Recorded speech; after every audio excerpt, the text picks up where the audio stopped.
Okay, Assalamu alaikum, children. Well done. Thank you for joining us today. It's nice to see some of the children from yesterday. And if today's your first session, then welcome to our sessions.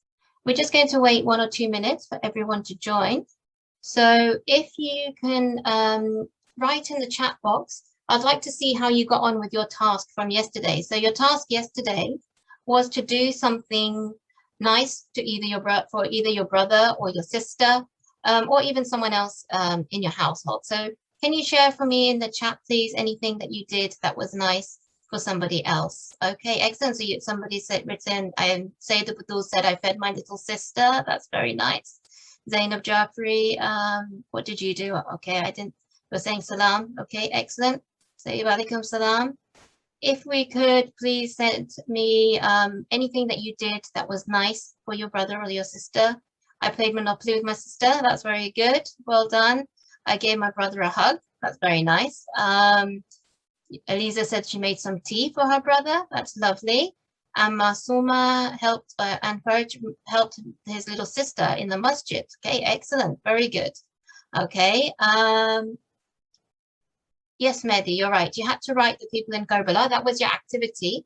But I also set a small task for you to have a go at. And I wanted you to write for me or to do something to show that you were like, say, the Zainab, something nice for somebody else. Okay. Well done. Yahya, Amadi, and Zachariah said they helped their little brother with his shoes on the slide. Very good. Kian said he helped sister to do his work. Brilliant. Okay, and Hamza and quite a few of you are telling me that you made your family trees. So that's excellent. So hopefully at the end of the session, I'll give you some time where you can show your work on the camera and we can see the family trees that you have put together.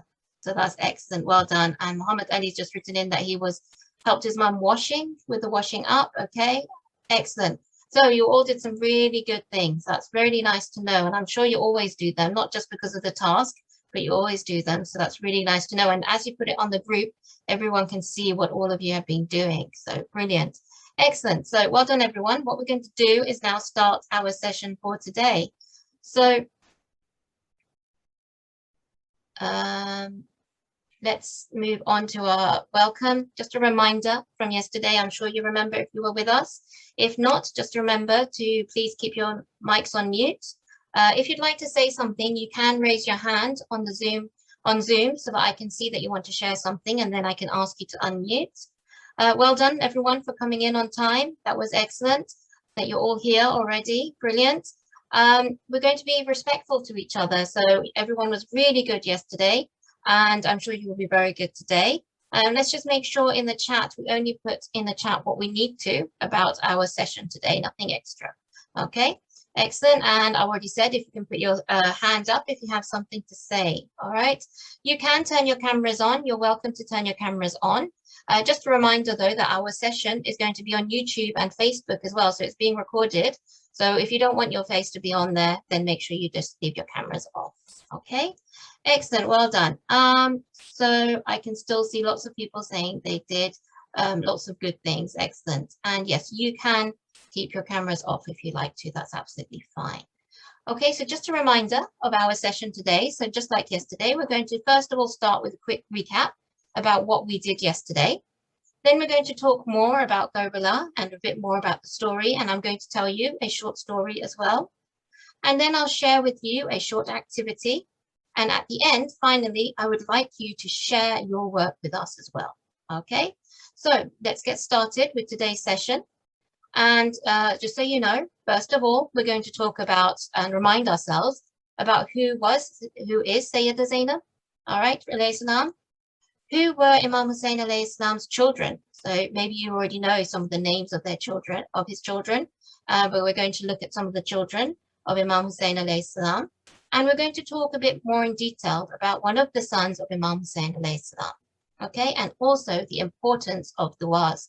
So maybe you can start guessing and seeing if you know which son of Imam Hussein alayhi salam we're going to talk about, if we're going to also talk about making du'as. Okay, so which son of Imam Hussein alayhi salam is connected or remembered by his du'as. All right, excellent. I can see some hands up already, but I'll ask questions in a minute. Okay, so just a reminder. Oh, there's a bit of a mistake here. The last one is meant to be C. I want you to tell me who is Sayyidah Zainab. So Sayyidah Zainab is Imam Hussein alayhi salam's A, mother, B, sister, or this one should be C, daughter. I'd like you to tell me in the chat, is it A, B, or C? What do you think? All right, excellent. Yes, I can see lots of correct answers coming in.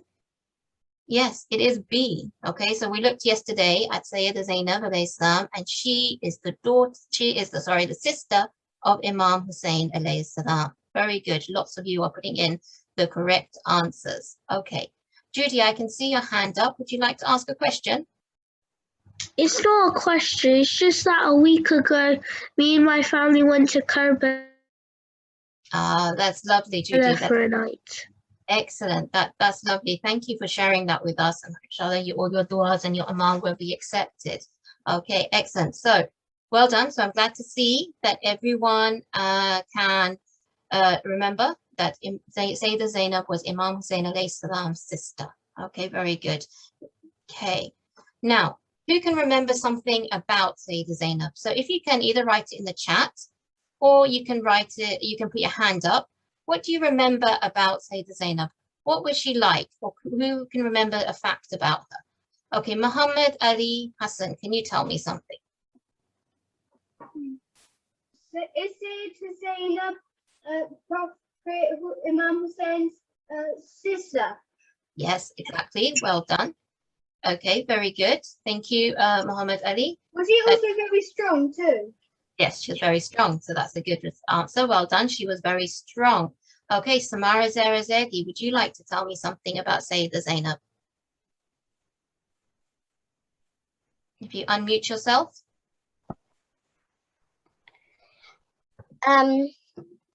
She was brave. She was brave. Excellent. Well done. So she was strong. She was brave. We've had those two words I've got in the chat. Courageous. She was noble. Very good. Zainab Jaffrey, lots of words there. She was well spoken. And Muhammad has said she was confident. Excellent. Okay, Hamza, can you tell me something about Sayyidah Zainab?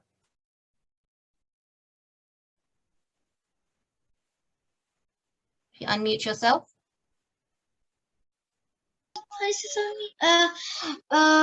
She was patient and brave and strong. Very good. She was patient and very strong. Well done. And we have to try our best to be like her. So here are some of the words that we saw yesterday. And we should always try, in whatever we do, to try and be like Sayyidah Zainab. Be brave, be strong, be caring. And well done. I can see these words from that you are saying on the side in the chat as well. And Sajid, that's a good point. She was the first one to start the majlises. She was the one who gathered the people and she told them about the story of Karbala. So well done. Excellent. Good memory. Now, as I said, we're going to talk a bit more about Imam Hussein alayhi salam's children. Now, this isn't his full family tree. He has more children, but I've only just taken out 4 of the names that we're going to look at because they were in Karbala and we talk about them quite a lot in the story of Karbala. So if you remember, Imam Ali alayhi salam and Sayyidah Fatima alayhi salam are the parents of Imam Hussein alayhi salam, who was our 3rd Imam, okay? And he had some children. So he had a few children, but I'm only, like I said, sharing names of 4 of them. And he had some wives, but I haven't shared the names here either. So his eldest son was Imam Zain al-Abideen alayhi salam. And actually, Imam Zain al-Abideen alayhi salam is our 4th Imam. Okay, so after Imam Zain alayhi salam, he became the next Imam, our 4th Imam. Okay, excellent. Then we had Ali Akbar, who was in Karbala as well, and we hear stories about him in the Battle of Karbala and how he fought to save Islam. Then we have two more that we're going to talk about a bit later in our next sessions. We have Bibi Sakina, sometimes people call her Sakina and sometimes people say Ruqayya, and she was the daughter of Imam Hussein alayhi salam. And also, as some of you have already written in the chat as well, there was a baby called Baby Ali Asghar, and he also died very sadly in the Battle of Karbala. He was also killed, and we will talk about him as well on another day. Okay, and like I said, there were more children, but I've just put on these 4 into our family tree because I wanted to talk about, we're going to be talking about them in our sessions, okay? So we're going to be talking about today the father and son relationship. So if you remember yesterday, I said to you that a relationship is when you have a connection with someone. It could be with one person or it could be with more. Now, there's a very, very close connection between a father and a son, okay?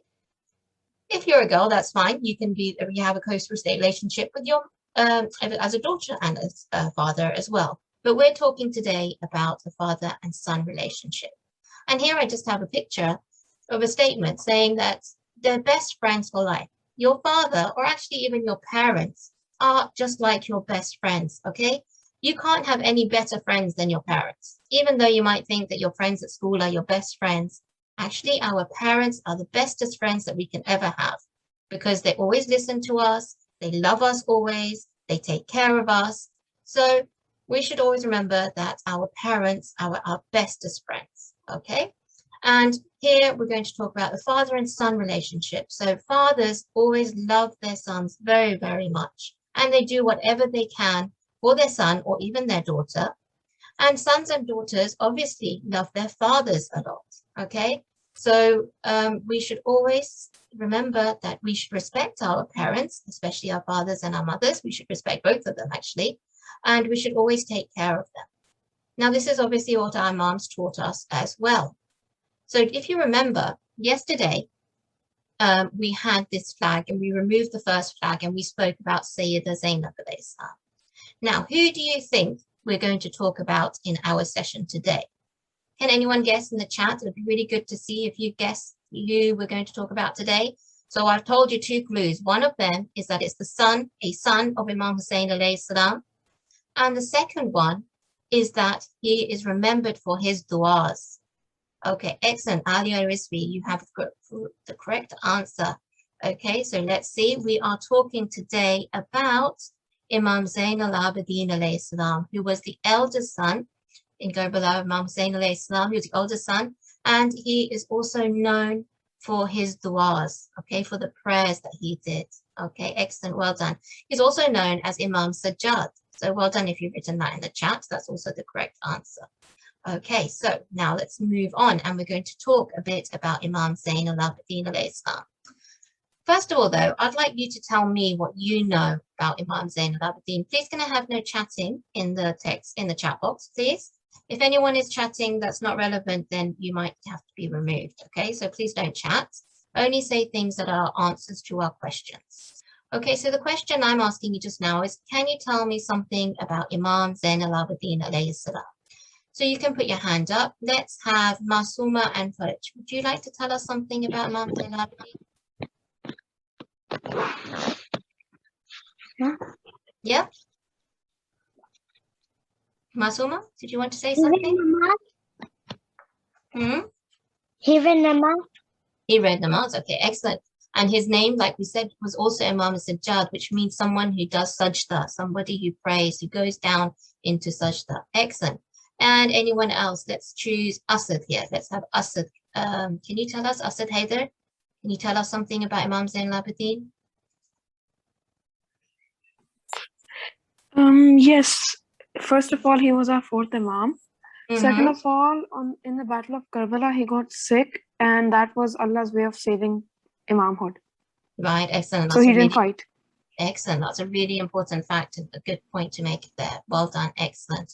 Okay. And I can see in the chat as well that you are telling me quite a few good things about Imam Zain al-Abideen alayhi salam. So as we've said, he was about 22 years old at the time of Karbala, and he became very, very ill on the journey to Karbala. So he became so ill that he wasn't able to be part of the battle. So even though his brothers, all his uncles, his father had gone out to the battle, he was unable to because he was so sick that he wasn't able to go to the fight, all right, to fight in the battle. This was a way in which, pretty like a miracle, that Allah subhanahu wa ta'ala saved the Imam, because we always need an Imam of our time. And when Imam Hussein alayhi salam was killed, we needed an Imam.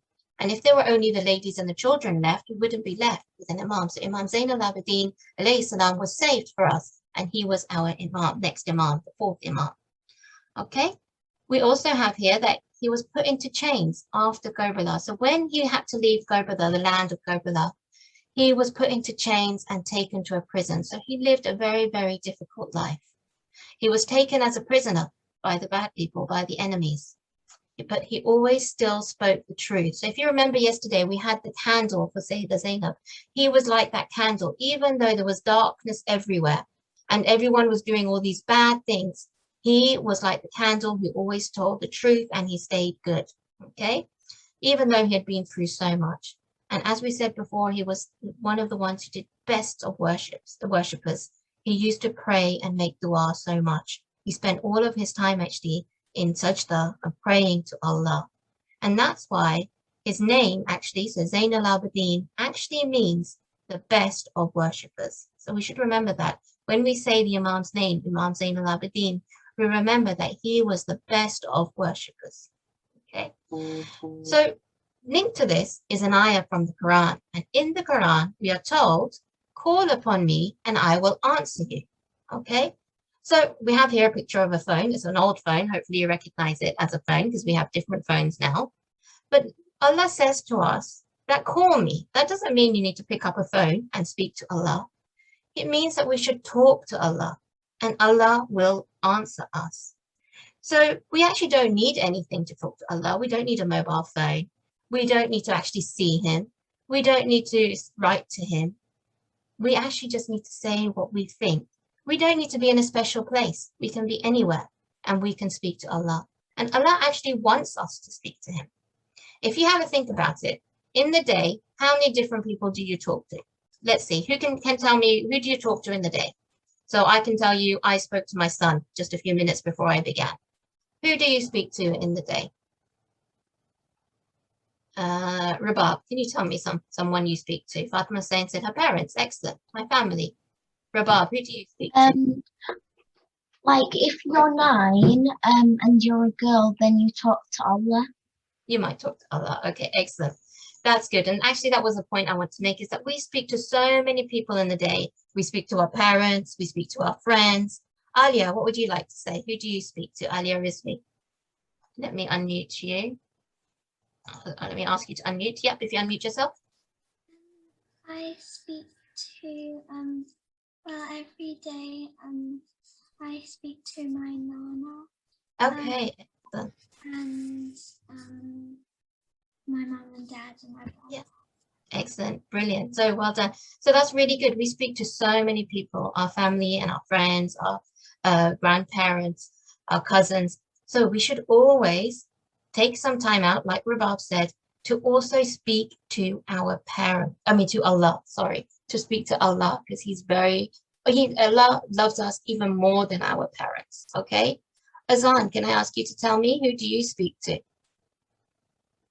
If you unmute yourself.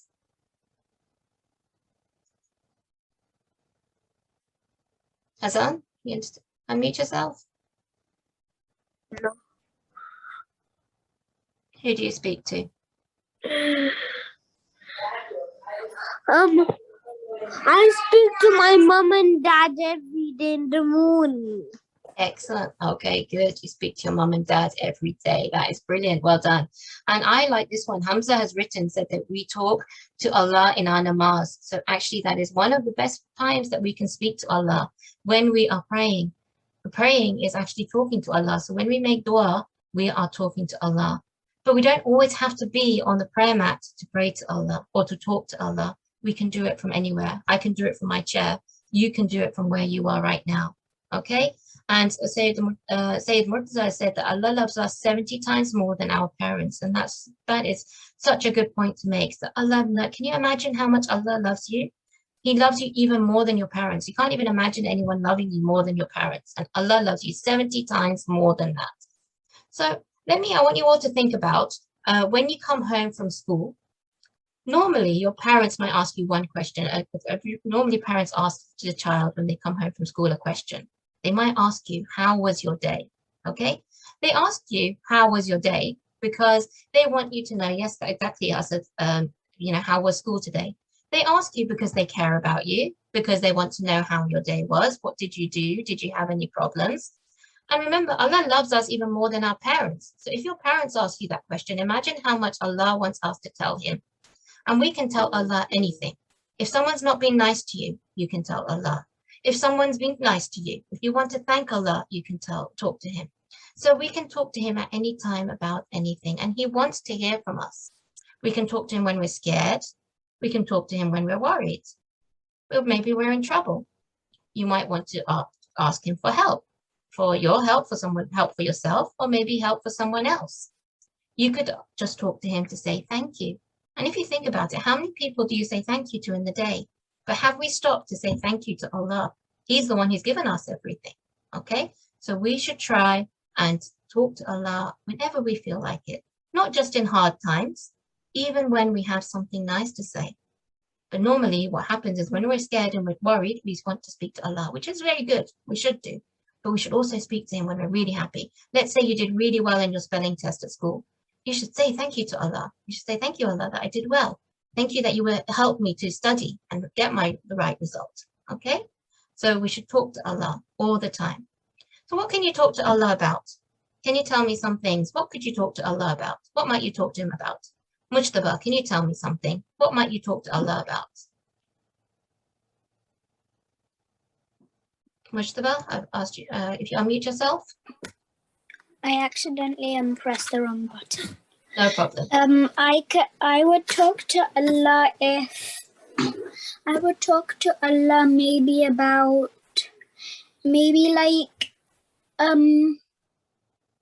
if I need to improve my handwriting because I'm left-handed and probably pencils are more like of a right-handed thing. Yeah, so you want Allah to help you with your writing. Yeah. So and I also know another thing that can help you study. Mm-hmm. So in school, before you start your work, say Al-Hadi. Mm-hmm. Say the name of Allah, Al-Hadi, and then you'll do better in your work. Thank you very much. And also you can say A'udhu billahi minash shaitanir rajim, Bismillahir Rahmanir Rahim. Yeah, excellent. Thank you very much, Mujtaba. That was very useful. And we can ask Allah for help. So he said he could ask for help with his handwriting. And actually, you've got lots and lots of great ideas in the chat with bullying, with your health, with your studies, and you've got everything actually. So some of you have just written everything because yes, you can talk to Allah about everything and anything. Okay, he doesn't mind. He's not going to get upset with you. Yeah, you can talk to him about anything. So I just want to share this book with you. You may have seen it at home. You can ask your parents about it. But this was a book that Imam Zain al-Abideen alayhi salam, or Imam Sajjad alayhi salam, as we call him as well, put together with all his du'as in it. It's called Sahifa Sajjadiyah, and it's a very important book, and it's got lots of du'as in it. So if you ever have time, have a look at it, and it's got some useful du'as. Now, I just want to share something with you to remember before we start to finish off our session, because we're nearly towards the end of our session now. I want you to think when you pray about this prayer sandwich, okay? So what does this sandwich have to do with a prayer? When you want to talk to Allah, when you want to ask him about something, I want you to think about a sandwich. And I want you to start with a slice of bread, which is your salawat. So you say, Allahumma salli ala Muhammad wa ali Muhammad.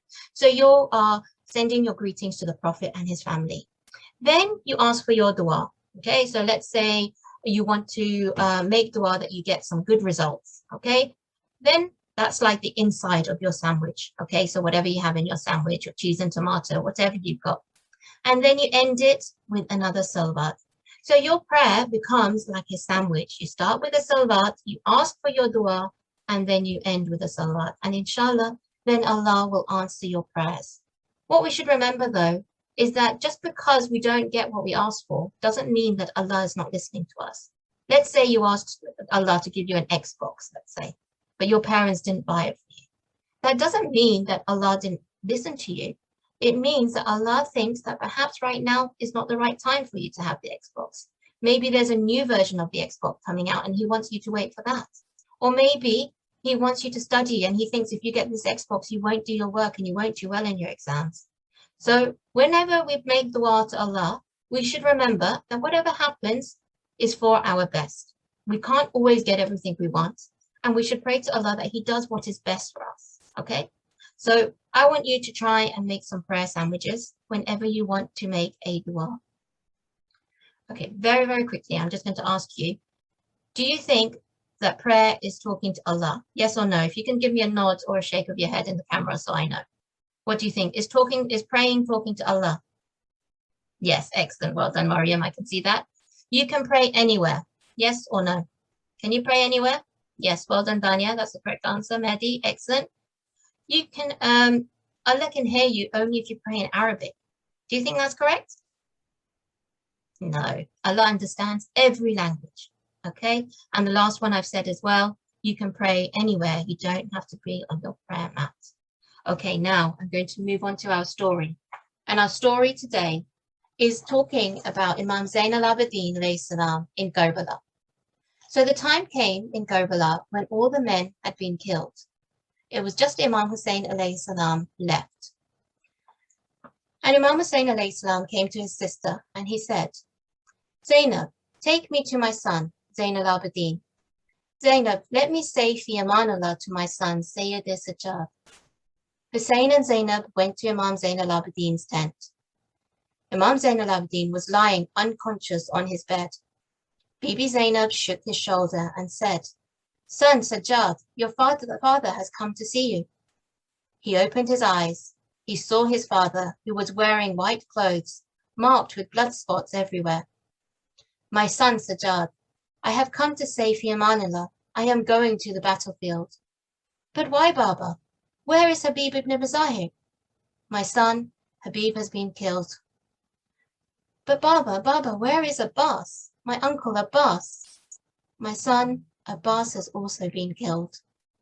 How about Ali Akbar? Where is my brother, Ali Akbar? Ali Akbar has also been killed, my son.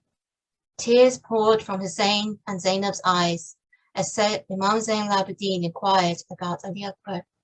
Son Sajjad, don't ask me about anyone else. My son, everyone is dead except for you and me.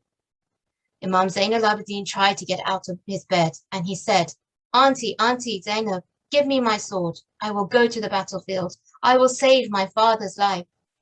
No, son Sajjad, no. You are too sick for jihad.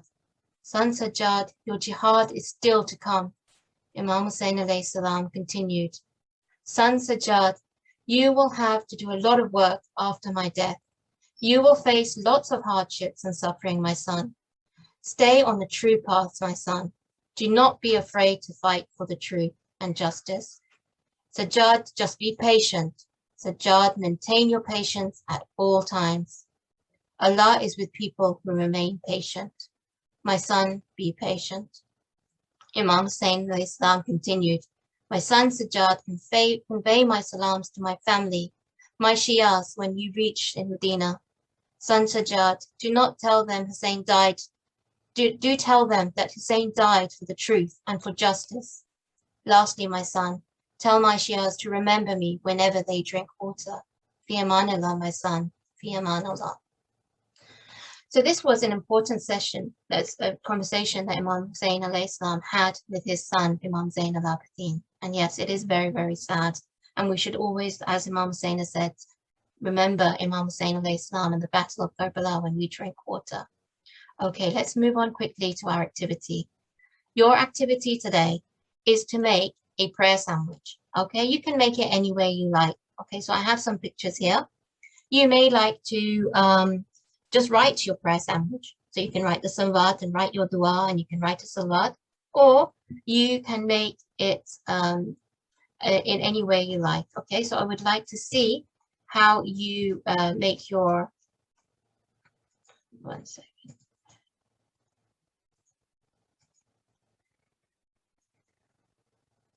Okay, I would like to see how you make your sandwich. Okay, and your task today is to pray for somebody else. Okay, I would like you to pray for someone else and be like Imam Hussein alayhi salam.